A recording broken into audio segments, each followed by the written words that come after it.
Well, the thing about derivatives is this. There's actually a couple different notations right here, and I will point out, just sort of as a piece of our story, that when Newton invented his calculus at first, he had this aversion to publishing his material. He didn't like putting it in books. It took too much time. He was busy doing other things, yada, yada, yada. So, he didn't really say anything about it. Well, it turns out that about the same time, maybe a few years later, a guy by the name of Gottfried Leibniz, who was about the same age as Newton, came along, and he had approximately the same idea. And of course, these two are now considered as co-creators of calculus, but Newton had his own notation, and Newton's notation was actually close to this F prime business, and he would have agreed with this notation. Actually, when he talked about a derivative, he put y with a little dot over it and called it a fluxion. Go figure. Well, Leibniz had a much more sensible notation. We'll see how we're going to use this later on. But he says, well, you may say f prime of x is one way of putting it, but dy dx, the derivative of y with respect to x, that's another way of writing it. Also, the derivative of the function f of x with respect to x. So this is Leibniz's notation, which Newton didn't quite like or reproduce, and it took a long time for everything to catch on. But we use all of these notations now today. So let's show this limit process again. This time we're going to go with the function f of x equals 1 over x plus 2, and show how, if we're clever enough, we can certainly find a derivative for many, many different kinds of functions. So let's try one here. Let's try it with f of x. So f of x is x plus 2, 1 over x plus 2. So what would f of x plus h be? Well, f of x plus h means that everywhere we see x, we're going to replace it with the quantity x plus h. So we're going to have 1 over the quantity x plus h plus 2. And when we set up our limit definition for our derivative, we're going to take the limit as h approaches 0 of 1 over the quantity x plus h plus 2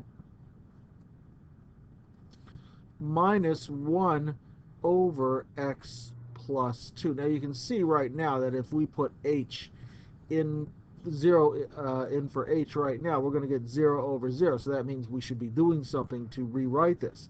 And indeed we do. This is a complex fraction, and we remember that if we have a complex fraction, the easiest technique was to multiply in both the numerator and the denominator by the greatest common denominator of both fractions. So in this case, what I'm going to do is I'm going to rewrite this. I'm going to say, well, this is the same as our limit as h approaches 0 of, we're going to take the quantity 1 over x plus h plus 2 minus 1 over the quantity x plus 2. And all of that is over h. You can see why I'm going to put h all the way over here. And we're going to multiply that by the LCD of these two fractions. Well, the LCD is really very direct. It's x plus h plus 2 times x plus 2. And of course, whatever we do to the numerator of the fraction, we have to do to the denominator of the fraction in exactly the same way. So we're going to multiply this by x plus h plus 2 times x plus 2. Okay, so now you say, well, why would I do that? Well, let's take a look at what happens to this expression when we multiply this quantity through. First, we take x plus h plus 2 times x plus 2 and multiply it by 1 over x plus h plus 2. What's left? Well, very simply, x plus 2. The other part divides out. Now we multiply x plus h plus 2 times x plus 2 times 1 over x plus 2. And what's left? Well, sure enough, x plus h plus 2. The x plus 2's cancel out. In the denominator, we still have this big, long-looking factor property, x h times x plus h plus 2 times x plus 2.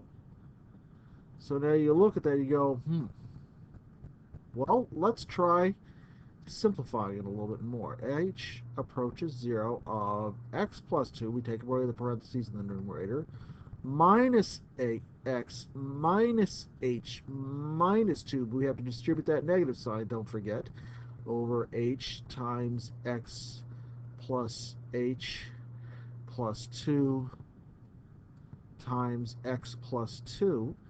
And now we can cancel out some of those terms. Look at what happens. X goes away because x minus x is 0. 2 goes away because 2 minus 2 is 0. And we're left with negative h over h times x plus h plus 2 times x plus 2. So now we think to ourselves, wow, boy, that's actually not too bad, because if I take h and it divides out, look at what's left. I'm going to get negative 1. Remember, h divided by h is division, not subtraction. I don't get 0. Negative 1 divided by the quantity x plus h plus 2 times x plus 2.